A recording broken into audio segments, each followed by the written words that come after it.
Good afternoon, and welcome. My colleagues and I understand the hardship that high inflation is causing, and we are strongly committed to bringing inflation back down to our 2% goal. Over the past year, we've taken forceful actions to tighten the stance of monetary policy. We've covered a lot of ground, and the full effects of our rapid tightening so far are yet to be felt. Even so, we have more work to do. Price stability is the responsibility of the Federal Reserve and serves as the bedrock of our economy. Without price stability, the economy does not work for anyone. In particular, without price stability, we will not achieve a sustained period of labor market conditions that benefit all. Today, the FOMC raised our policy interest rate by 25 basis points. We continue to anticipate that ongoing increases will be appropriate in order to attain a stance of monetary policy that is sufficiently restrictive to return inflation to 2% over time. In addition, we are continuing the process of significantly reducing the size of our balance sheet. Restoring price stability will likely require maintaining a restrictive stance for some time. I will have more to say about today's monetary policy actions after briefly reviewing economic developments. The U.S. economy slowed significantly last year, with real GDP rising at a below-trend pace of 1%. Recent indicators point to modest growth of spending and production this quarter. Consumer spending appears to be expanding at a subdued pace, in part reflecting tighter financial conditions over the past year. Activity in the housing sector continues to weaken, largely reflecting higher mortgage rates. Higher interest rates and slower output growth also appear to be weighing on business fixed investment. Despite the slowdown in growth, the labor market remains extremely tight, with the unemployment rate at a 50-year low, job vacancies still very high, and wage growth elevated. Job gains have been robust, with employment rising by an average of 247,000 jobs per month over the last 3 months. Although the pace of job gains has slowed over the course of the past year and nominal wage growth has shown some signs of easing, the labor market continues to be out of balance. Labor demand substantially exceeds the supply of available workers, and the labor force participation rate has changed little from a year ago. Inflation remains well above our longer-run goal of 2%. Over the 12 months ending in December, total PCE prices rose 5.0%. Excluding the volatile food and energy categories, core PCE prices rose 4.4%. The inflation data received over the past 3 months show a welcome reduction in the monthly pace of increases. And while recent developments are encouraging, we will need substantially more evidence to be confident that inflation is on a sustained downward path. Despite elevated inflation, longer-term inflation expectations appear to remain well anchored, as reflected in a broad range of surveys of households, businesses, and forecasters, as well as measures from financial markets. But that's not grounds for complacency. Although inflation has moderated recently, it remains too high. The longer the current bout of high inflation continues, the greater the chance that expectations of higher inflation will become entrenched. The Fed's monetary policy actions are guided by our mandate to promote maximum employment and stable prices for the American people. My colleagues and I are acutely aware that high inflation imposes significant hardship as it erodes purchasing power, especially for those least able to meet the higher costs of essentials like food, housing, and transportation. We are highly attentive to the risks that inflation poses to both sides of our mandate, and we are strongly committed to returning inflation to our 2% objective. At today's meeting, the committee raised the target range for the federal funds rate by 25 basis points, bringing the target range to 4.5% to 4.75%. And we are continuing the process of significantly reducing the size of our balance sheet. With today's action, we have raised interest rates by 4.5 percentage points over the past year. We continue to anticipate that ongoing increases in the target range for the federal funds rate will be appropriate in order to attain a stance of monetary policy that is sufficiently restrictive to return inflation to 2% over time. We are seeing the effects of our policy actions on demand in the most interest-sensitive sectors of the economy, particularly housing. It will take time, however, for the full effects of monetary restraint to be realized, especially on inflation. In light of the cumulative tightening of monetary policy and the lags with which monetary policy affects economic activity and inflation, the committee decided to raise interest rates by 25 basis points today, continuing the step down from last year's rapid pace of increases. Shifting to a slower pace will better allow the committee to assess the economy's progress toward our goals as we determine the extent of future increases that will be required to attain a sufficiently restrictive stance. We will continue to make our decisions meeting by meeting, taking into account the totality of incoming data and their implications for the outlook for economic activity and inflation. We have been taking forceful steps to moderate demand so that it comes into better alignment with supply. Our overarching focus is using our tools to bring inflation back down to our 2% goal and to keep longer-term inflation expectations well anchored. Reducing inflation is likely to require a period of below-trend growth and some softening of labor market conditions. Restoring price stability is essential to set the stage for achieving maximum employment and stable prices over the longer run. The historical record cautions strongly against prematurely loosening policy. We will stay the course until the job is done. To conclude, we understand that our actions affect communities, families, and businesses across the country. Everything we do is in service to our public mission. We at the Fed will do everything we can to achieve our maximum employment and price stability goals. Thank you, and I look forward to your questions. Chris.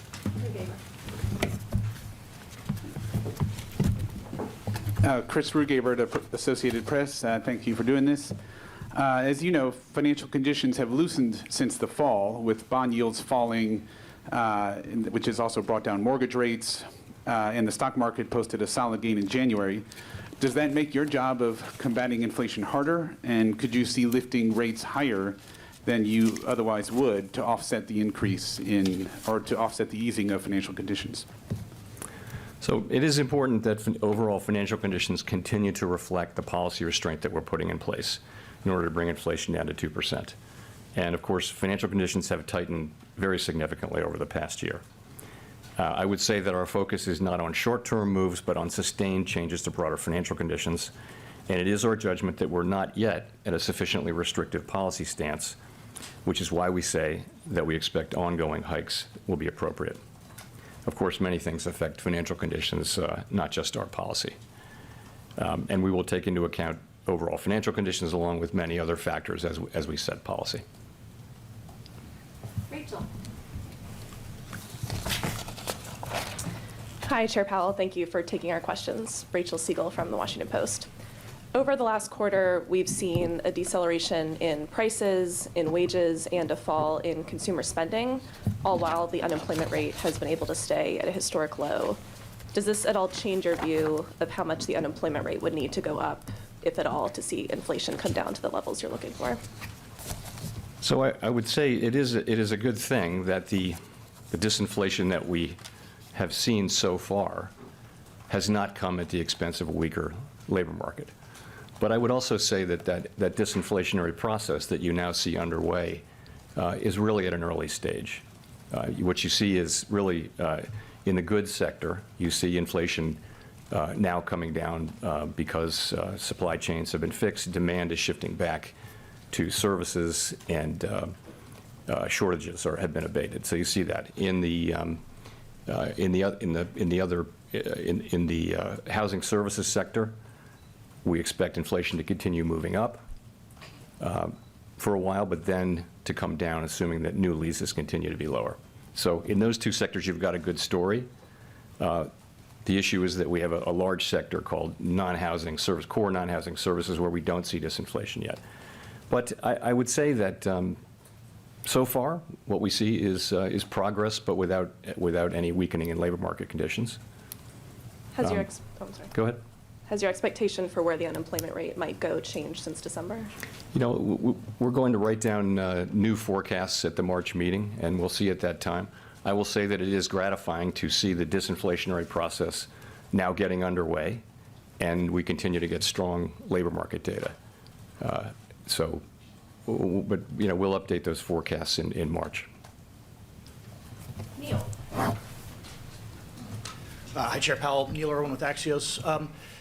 You and some of your colleagues have emphasized the possibility that job openings could come down and that that would let some of the air out of the labor market without major job losses. We saw the opposite in the December JOLTS this morning, job openings actually rising. That also has coincided with slowdown in wage inflation. Do you believe that openings are an important indicator to be studying to understand where the labor market is and where wage inflation might be heading? So you're right about the data, of course. What we've seen average hourly earnings and now the employment cost index abating a little bit, still off of their highs of 6 months ago and more, but still at levels that are fairly elevated. The job openings number in JOLTS has been quite volatile recently, and I did see that it moved back up this morning. I do think that it's probably an important indicator. The ratio, I guess, is back up to 1.9 job openings to unemployed people who are looking for work. So it's an indicator, but nonetheless, you're right. We do see wages moving down. If you look across the rest of the labor market, you still see very high payroll job creation, and quits are still at an elevated level. So by many indicators, the job market is still very strong. Go to Colby and then Howard. Thank you. Colby Smith with the Financial Times. Given the economic data since the December meeting, is the trajectory for the Fed funds rate in the most recent SEP still the best guidepost for the policy path forward? Or does ongoing now mean more than 2 rate rises now? So you're right. At the December meeting, we all wrote down our best estimates of what we thought the ultimate level would be, and that's obviously back in December, and the median for that was between 5 and 5.25%. At the March meeting, we're going to update those assessments. We did not update them today. We did, however, continue to say that we believe ongoing rate hikes will be appropriate to attain a sufficiently restrictive stance of policy to bring inflation back down to 2%. We think we've covered a lot of ground, and financial conditions have certainly tightened. And I would say we still think there's work to do there. We haven't made a decision on exactly where that will be. I think we're going to be looking carefully at the incoming data between now and the March meeting and then the May meeting. I don't feel a lot of certainty about where that will be. It could certainly be higher than we're writing down right now. If we come to the view that we need to write down to move rates up beyond what we said in December, we would certainly do that. At the same time, if the data come in the other direction, then we'll make data-dependent decisions at coming meetings, of course. Just as a quick follow-up, how are you viewing the kind of balance of risk between those 2 options of, the likelihood of maybe falling short of that or going beyond that level? I guess I would say it this way. I continue to think that it's very difficult to manage the risk of doing too little and finding out in 6 or 12 months that we actually were close but didn't get the job done, and inflation springs back and we have to go back in, and now you really do worry about expectations getting unanchored and that kind of thing. This is a very difficult risk to manage. Whereas, of course, we have no incentive and no desire to over-tighten, but if we feel like we've gone too far, we can and inflation is coming down faster than we expect, then we have tools that would work on that. So I do think that in this situation where we have still the highest inflation in 40 years, the job is not fully done. As I started to mention earlier, we have a sector that represents 56% of the core inflation index where we don't see disinflation yet. So we don't see it. It's not happening yet. Inflation in core services ex housing is still running at 4% on a 6 and 12-month basis. So there's nothing happening there. In the other 2 sectors, representing less than 50%, you actually, I think, now have a story that is credible, that's coming together. Although you don't actually see disinflation yet in housing services, but it's in the pipeline, right? So for the third sector, we don't see anything here. So I think it would be premature. It would be very premature to declare victory or to think that we've really got this. We need to see our goal, of course, is to bring inflation down. And how do we get that done? There are many, many factors driving inflation in that sector, and they should be coming into play to have inflation, the disinflationary process, begin in that sector. But so far, we don't see that. And I think until we do, we see ourselves as having a lot of work left to do. Howard? Howard Schneider with Reuters, and thanks as usual. So I just wanted to connect a couple dots here. The statement made a number of changes that seem to be saying things are getting better. You're saying inflation has eased. That's new. You've taken out references to the war in Ukraine as causing price increases. You've taken out references to the pandemic. You've eliminated all the reasons that you said prices were being driven higher. Yet that's not mapping to any change in how you describe policy. We still have ongoing increases to come.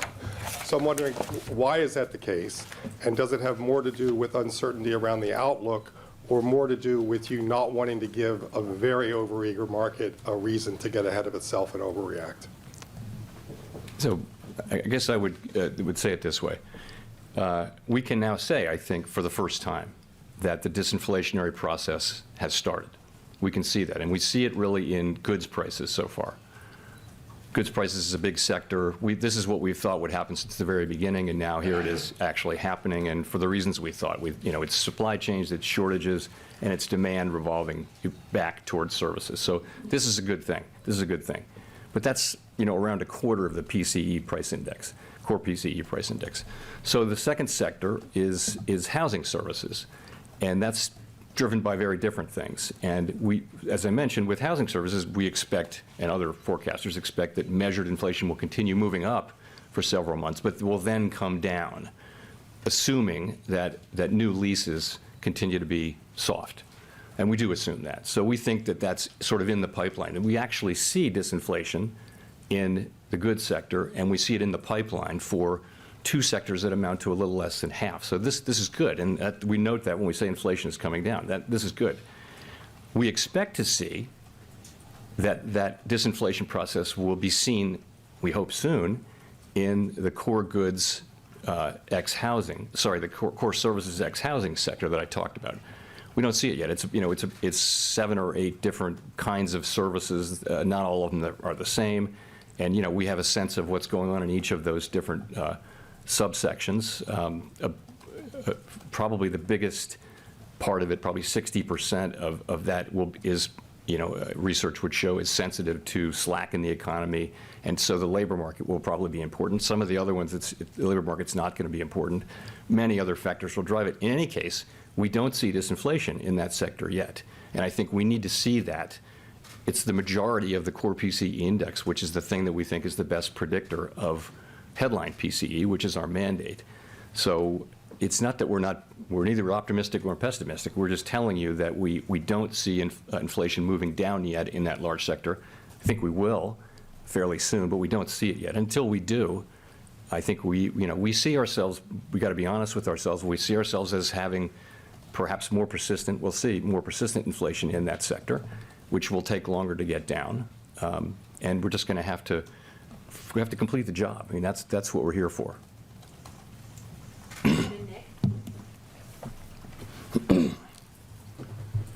Nick Timmeros, The Wall Street Journal.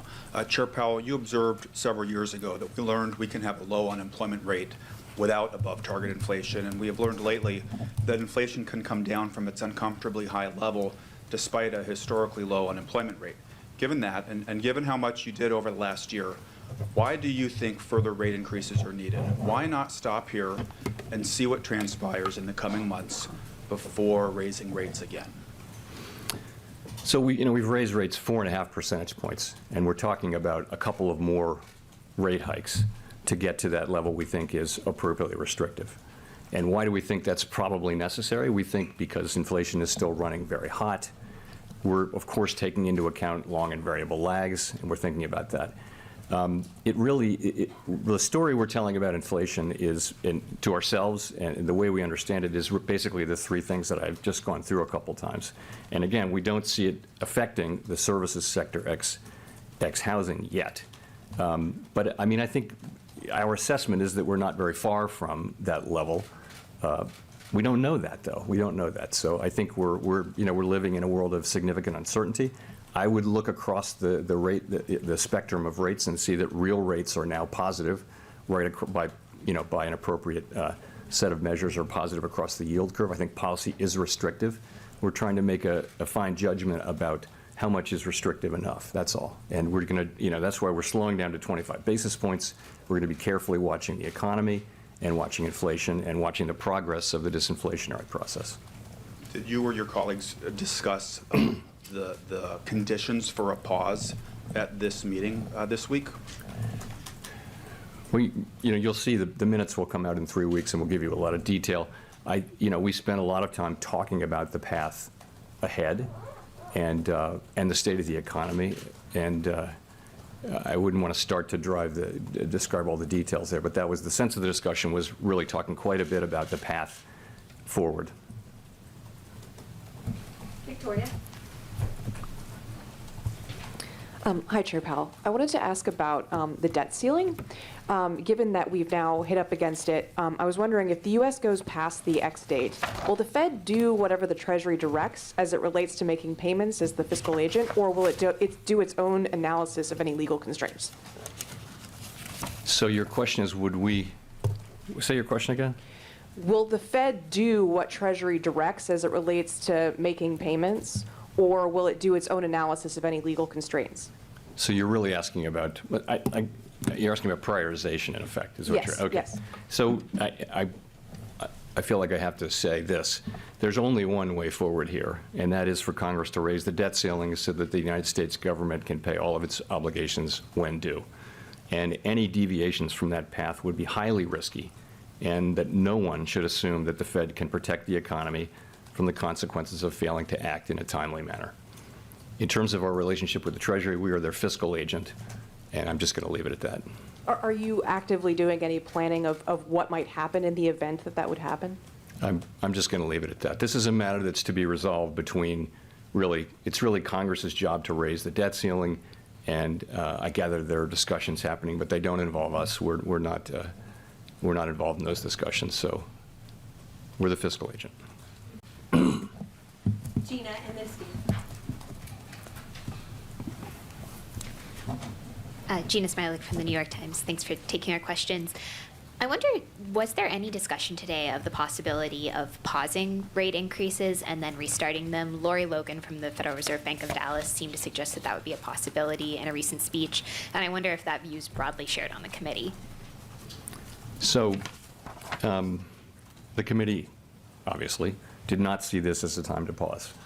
We judged that the appropriate thing to do at this meeting was to raise the federal funds rate by 25 basis points, and we said that we continue to anticipate that ongoing increases in the target range will be appropriate in order to attain that stance of sufficiently restrictive monetary policy that will bring inflation down to 2%. So that's the judgment that we made. We're going to write down new forecasts in March, and we'll certainly be looking at the incoming data as everyone else will. Sorry, I should have been clear. I mean, would it be possible to take a meeting off, for example, and then resume? Could you, rather than just doing at every meeting a move, go a little bit more slowly, take some gaps in between moves? I mean, I think this is not something that the committee is thinking about or exploring in any kind of detail. In principle, though, we used to do was go every other meeting, if you remember, 25 basis points, and that was considered a fast pace. So I think a lot of options are available, and I mean, you saw what the Bank of Canada did, and they left it that they're willing to raise rates after pausing. But this is not something that the Federal Open Market Committee is on the point of deciding right now. Steve. Steve Leisman, CNBC. Mr. Chairman, the SEP has the PCE inflation rate in 2023 at 3.1%. Meanwhile, the 3-month annualized PCE is 2.1%, and you've achieved this without going to your 5.1% funds rate, which is what you have penciled in for this year. And you've also achieved it without the 1 percentage point increase in the unemployment rate, which you have penciled in for this year. I'm wondering if you've considered the idea of whether or not your understanding of the inflation dynamic may be wrong, and it's possible to achieve these things without raising rates that high, and also without without the surge in unemployment. And specifically, I wonder if you might comment on the speech given by Vice Chair Lael Brainerd, who said, to the extent that inputs other than wages may have been responsible in part for important price increases for some non-housing services, an unwinding of these factors. In other words, it may not be wages, the idea that it may not require unemployment rising to get this sector of inflation under control. Thanks. So a couple things. First, on the on the forecast, if you're right, if you take very short-term, three-month, say, measures of PCE, core PCE inflation, they're quite low right now, but that's because that's driven by significantly negative readings from goods inflation. Most forecasters would think that the significantly negative readings will be transitory, and that goods inflation will move up fairly soon back up to its longer run trend of something around 0, something like that. So a lot of forecasts would call for core PCE to go back up to 4% by the middle of the year, for example. So that's really where the sustainable level is more like at 4%. So that would suggest there's work left to do. Let's say inflation does come down much faster than we expect, which is possible. As I mentioned, obviously our policy is data dependent. We would take that into account.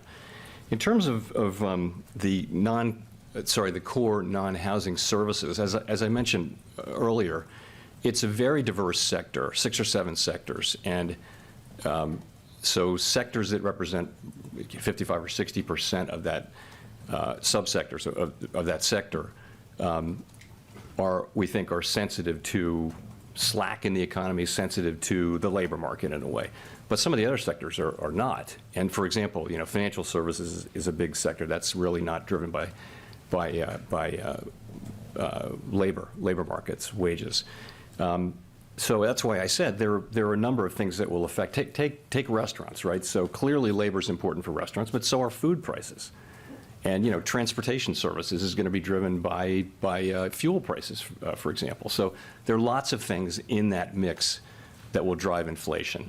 I would say overall, though, my own view would be that you're not going to have a sustainable return to 2% inflation in that sector without a better balance in the labor market. And I don't know what that will require in terms of increased unemployment, your question. I do think there are a number of dimensions through which the labor market can soften. And so far, we've got, as I mentioned, in goods, we have inflation moving down without the softening in the labor market.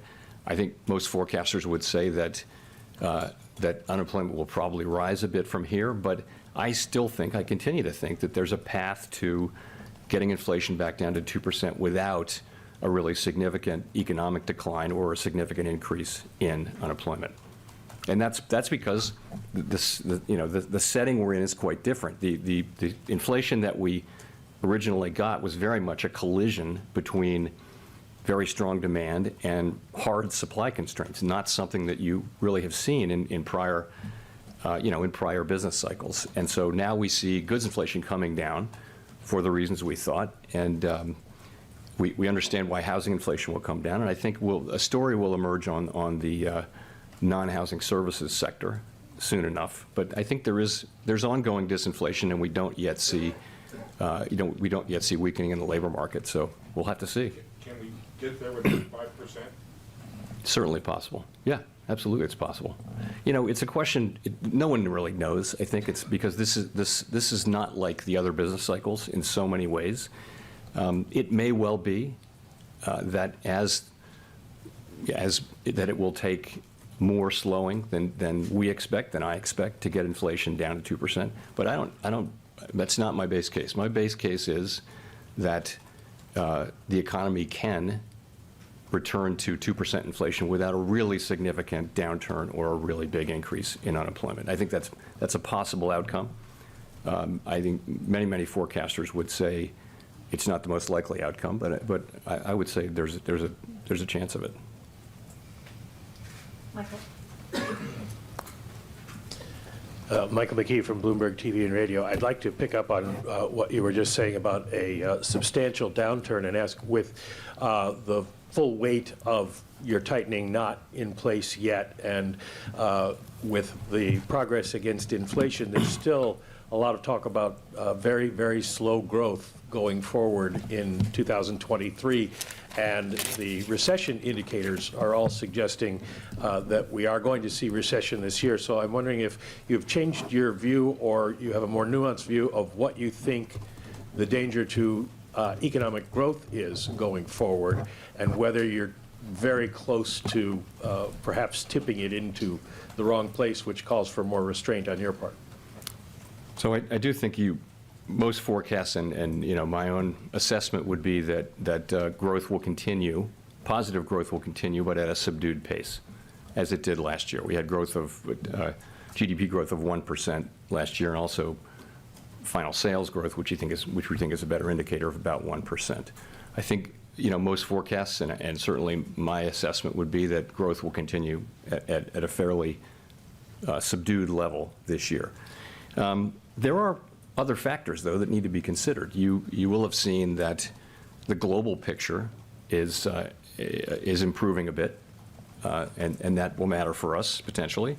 The labor market remains very, very strong, and that's job creation, that's wages.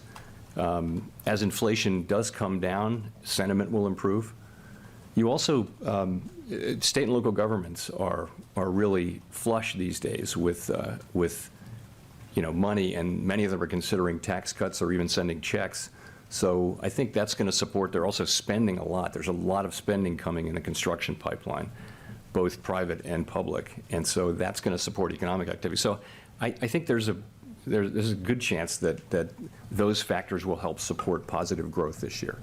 And that's my base case is that there will be positive growth this year. Rich? Thank you. Rich Miller from Bloomberg. First of all, how are you doing?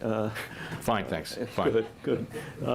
Second off, I think earlier on in the press conference, you said you need to see substantially more evidence of inflation coming down. Can you give us some idea of what you're thinking of? You mentioned 3 months, that we've seen 3 months in a row. Governor Waller suggested he might want to see 6 months. Is it just the inflation data, or do you have to see the labor market coming back into better balance to have that substantially more evidence So metric? I don't think there's going to be a light switch flipped or anything like that. I think it's just an accumulation of evidence. So of course we'll be looking, by the time of the March meeting, we'll have 2 more employment reports, 2 more CPI reports, and we'll be looking at those carefully, as all of us will, and we'll be asking ourselves, what are they telling us? And soon after that, we'll have another ECI wage report, which, as you know, is a report that we like because it adjusts for composition and it's very complete. And the one we got, I guess it was yesterday, was constructive. It shows wages coming down, but still at a high level. They're still at a level that's well above where they were before the pandemic. So I don't want to put a number on it in terms of months, but as the accumulated evidence comes in, it's going to be reflected in our assessment of the outlook, and that will be reflected in our policy over time. But I will say, though, it is our job to restore price stability and achieve 2% inflation for the benefit of the American public. Market participants have a very different job, and it's a fine job. It's a great job. In fact, I did that job for years, but in one form or another. But we have to deliver that, and so we are strongly resolved that we will complete this task because we think it has benefits that will support economic activity and benefit the public for many, many years. Edward? Thank you, Michelle. Thank you, Fed Chairman, for taking the questions. So you've talked about we had solid job growth. I'm Edward Lawrence from Fox Business, by the way. We had solid job growth, a slight falling in the increase in consumer spending. It seems so far it's been relatively mild from the economy to go from a 9.1% CPI inflation to 6.5% CPI inflation. Is the hard part yet to come, to go from 6.5 to 2?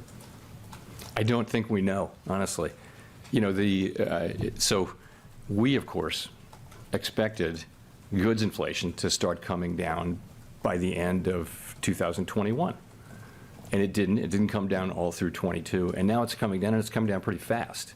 So I would say this is not a standard business cycle where you can look at the last 10 times there was a global pandemic and we shut the economy down, and Congress did what it did and we did what we did. It's unique. So I think certainty is just not appropriate here. Inflation, it's just harder to forecast inflation. It may come down faster. It may take longer to come down. And, our job is to deliver inflation back to target, and we will do that. But I think we're going to be cautious about declaring victory and, sending signals that we think that the game is won, because we've got a long way to go. It's the early stages of disinflation, and it's most welcome to be able to say that we are now in disinflation. But that's great, but we just see that it has to spread through the economy and that it's going to take some time. That's all. How long do you see then the federal funds rate remaining at this elevated level? So my forecast and that of my colleagues, as you will see from the SEP, and there are many different forecasts, but generally it's a forecast of slower growth, some softening in labor market conditions, and inflation moving down steadily, but not quickly. And in that case, if the economy performs broadly in line with those expectations, it will not be appropriate to cut rates this year, to loosen policy this year. Of course, other people have forecasts with inflation coming down much faster. That's a different thing. If that happens, if inflation comes down much faster, then we'll be seeing that, and it will be incorporated into our thinking about policy. Simon. Thank you, Chair Powell. Simon Rabinovich with The Economist. May I ask a further question about the language around ongoing increases? That, of course, implies at least 2 further rate rises. If you look at Fed Fund futures pricing, the implication is that you'll raise rates one more time and then pause. Are you concerned about that divergence, or do you think if everything breaks right, is that a plausible outcome? I'm not particularly concerned about the divergence, no, because it is largely due to the market's expectation that inflation will move down more quickly. I think that's the bigger part of that. So again, as I just mentioned, our forecasts, different participants have different forecasts, but generally those forecasts are for continued subdued growth, some softening in the labor market, but not a recession, and we have inflation moving down. Into somewhere in the mid-3s or maybe lower than that this year. We'll update that in March, but that's what we thought in December. Markets are past that. They show inflation coming down in some cases much quicker than that. So we'll just have to see. And we have a different view, it's a different forecast, really. Given our outlook, I don't see us cutting rates this year if our outlook turns true. As I mentioned just now, if we do see inflation coming down much more quickly, that'll play into our policy setting, of course. Scott. Hi, Chair Powell. Scott Horsley from NPR.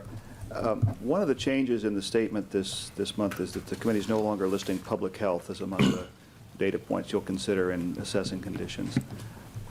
What should we make of that? Does the Federal Reserve no longer see the pandemic as weighing on the economy? That's the general sense of it. Look, I personally understand well that COVID is still out there, but that it's no longer playing an important role in our economy. And, we kept that statement in there for quite a while, and I think we knew we would take it out at some point. There's never a perfect time, but we thought that, people are handling it better, and the economy and the society are handling it better now. It doesn't really need to be in the Fed's monthly or post-meeting statement as an ongoing economic risk, as opposed to a health issue. Nancy.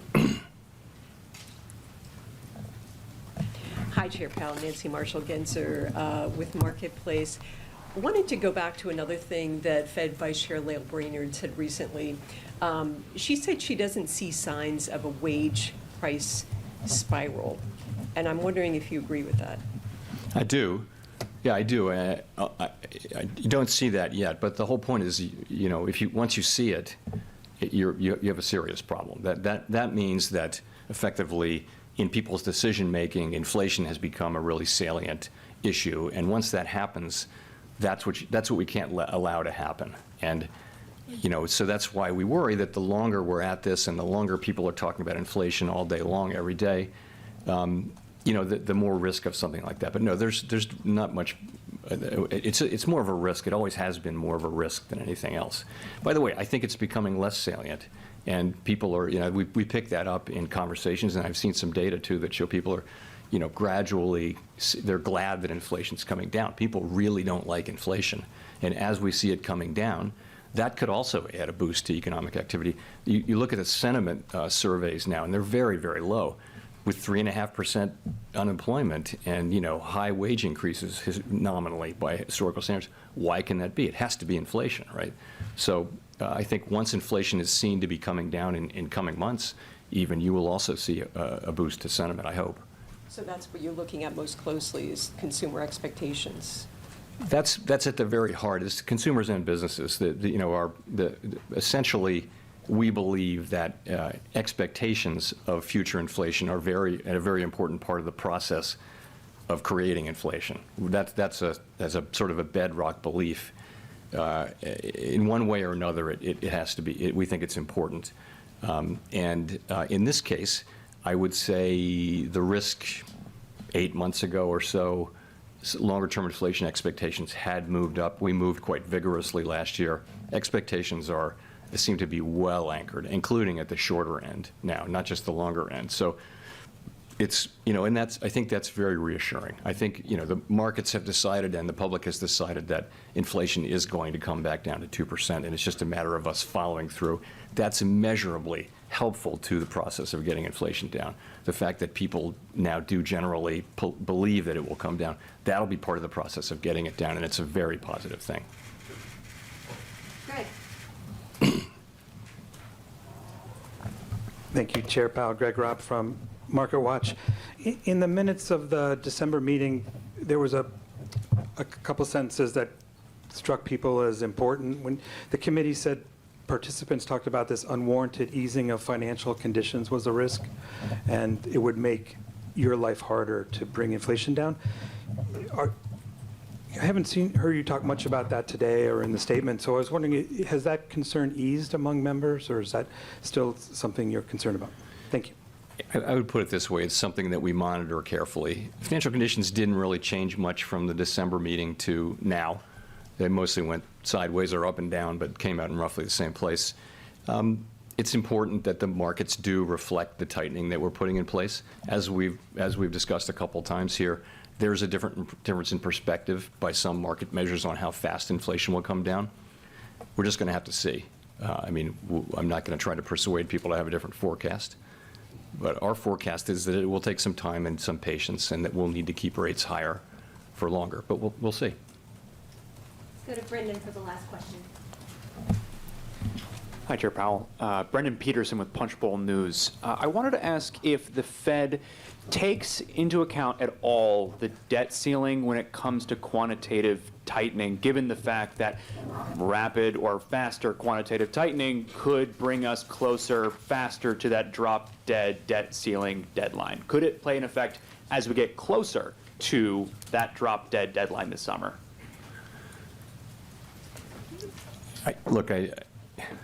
It's very hard to think about all the different possible ramifications, and I think the answer is basically I don't think there's likely to be any important interaction between the two, because I believe Congress will wind up acting, and as it will and must in the end, to raise the debt ceiling in a way that doesn't risk the progress we're making against inflation and the economy and the financial sector. I believe that will happen. I believe it will happen. We of course will monitor money market conditions carefully as the process moves on.